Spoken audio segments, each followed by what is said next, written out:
जब भी भारत की इकोनॉमी की बात होती है तो अक्सर ग्रोथ के बड़े बड़े आंकड़े सामने आते हैं। इसे एक इकोनॉमिक चमत्कार की तरह देखा जाता है, लेकिन इन चमकती हेडलाइंस के पीछे एक बहुत ही उलझी हुई हकीकत भी छिपी है। आज हम इसी विरोधाभास को समझने की कोशिश करेंगे कि कैसे एक इकोनॉमी तूफान की रफ्तार से आगे बढ़ सकती है, जबकि लाखों नौजवानों को नौकरी ढूंढने में मुश्किल हो रही है। चलिए, आज इसी पहेली को सुलझाते हैं। 8.2%। जी हाँ, यही वो नंबर है जो आजकल दुनिया भर में सुर्खियां बटोर रहा है। ये भारत की रियल जीडीपी ग्रोथ रेट है। ये एक ऐसी शानदार उपलब्धि जो देश को दुनिया की सबसे तेजी से बढ़ती बड़ी अर्थव्यवस्थाओं में सबसे आगे खड़ा कर देती है। इकोनॉमिस्ट्स इसके लिए एक बड़ा मजेदार शब्द इस्तेमाल करते हैं, गोल्डीलॉक्स पीरियड। इसका मतलब है कि इकोनॉमी बिल्कुल सही चल रही है, ना बहुत गर्म ना बहुत ठंडी। ये हाई ग्रोथ और लो इन्फ्लेशन यानी कम महंगाई का एक दुर्लभ और परफेक्ट कॉम्बिनेशन है, जिसका सपना हर देश देखता है। तो सवाल ये उठता है कि इस शानदार परफॉर्मेंस के पीछे असली ताकत क्या है। ये सिर्फ कोई एक आंकड़ा नहीं है, बल्कि ये कई मजबूत इंजनों का मिला जुला असर है। चलिए अब इन्हें थोड़ा करीब से देखते हैं। चलिए अब पूरी तस्वीर देखते हैं। एक तरफ 8.2% की जबरदस्त जीडीपी ग्रोथ है और दूसरी तरफ महंगाई दर यानी इन्फ्लेशन सिर्फ 7.71% पर है। ये कमाल का कॉम्बिनेशन है। और तो और एक्सपोर्ट्स में भी लगभग 5% की बढ़ोतरी हो रही है। ये सारे आंकड़े मिलकर एक बेहद मजबूत मैक्रो इकोनॉमिक बुनियाद की कहानी सुनाते हैं। ये ग्रोथ कोई तुक्का नहीं है, बल्कि इसकी बुनियाद काफी मजबूत है। पहला है देश के अंदर मजबूत डिमांड, दूसरा है सरकार का भारी भरकम निवेश, और तीसरा है हमारा मजबूत सर्विस एक्सपोर्ट सेक्टर। ये वो स्तंभ हैं जो भारत की ग्रोथ की कहानी को आगे बढ़ा रहे हैं। ये बेमिसाल ग्रोथ सिर्फ आंकड़ों में नहीं, बल्कि दुनिया के मंच पर भी भारत की जगह मजबूत कर रही है। आज हम दुनिया की चौथी सबसे बड़ी इकोनॉमी हैं और अनुमान है कि 2030 तक हम $7.5 ट्रिलियन की जीडीपी के साथ तीसरे नंबर पर पहुंच जाएंगे। लेकिन यहीं पे कहानी में एक बहुत बड़ा ट्विस्ट आता है। ये बड़े बड़े आंकड़े सुनने में तो बहुत अच्छे लगते हैं, पर इनका जमीनी हकीकत पर क्या असर है? मतलब अगर इकोनॉमी रॉकेट की तरह उड़ रही है तो क्या नौकरियां भी उसी रफ्तार से बन रही हैं?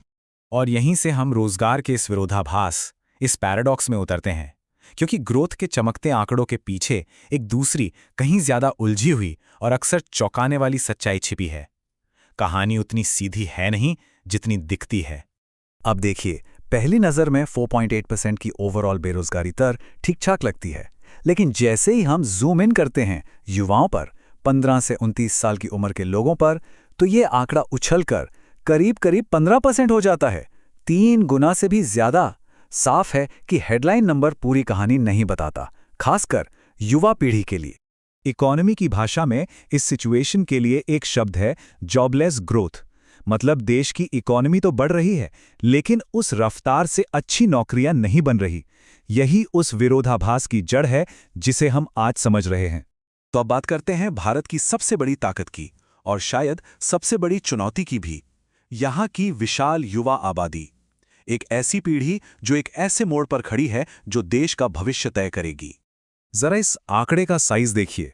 भारत की 26% आबादी यानी 36 करोड़ 70 लाख से भी ज्यादा लोग 15 से 19 साल के हैं।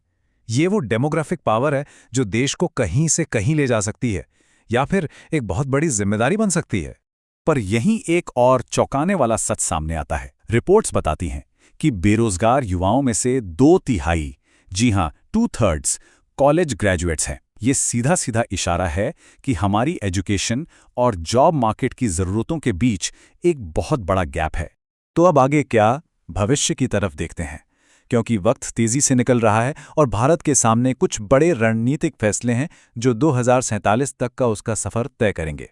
एक्सपर्ट्स कहते हैं कि भारत अभी अपने डेमोग्राफिक स्वीट स्पॉट में है, लेकिन ये मौका हमेशा नहीं रहेगा। देखिए, 2030 के बाद काम करने वालों और उन पर निर्भर लोगों का जो रेशो है ना, वो बदलने लगेगा। मतलब इस सुनहरे मौके का फायदा उठाने का वक्त अभी है। तो फिर रास्ता क्या है? एक्सपर्ट्स एक बड़े स्ट्रेटेजिक शिफ्ट की बात करते हैं। सिर्फ झटकों को सहने वाली डिफेंसिव अप्रोच से आगे बढ़कर एक ऐसी एक्टिव भूमिका में आना जहां भारत दुनिया की सप्लाई चेन्स के लिए अनिवार्य बन जाए। बात अब सिर्फ टिके रहने की नहीं, बल्कि जरूरी बन जाने की है। और आखिरी मंजिल क्या है? किसी पुराने इंडस्ट्रियल मॉडल को कॉपी करना? नहीं, बल्कि इनोवेशन, इंजीनियरिंग और डिजिटल इंफ्रास्ट्रक्चर को एक साथ लाकर भारत को एक नॉलेज पावर हाउस यानी ज्ञान की महाशक्ति बनाना है। और ये सब हमें उस एक सबसे बड़े सवाल पर लाके खड़ा कर देता है, क्या भारत की ये तेजी से दौड़ती इकॉनमी अपने भविष्य को ताकत देने के लिए, अपनी युवा पीढ़ी की उम्मीदों को पूरा करने के लिए जरूरी हाई क्वालिटी नौकरियां बना पाएगी?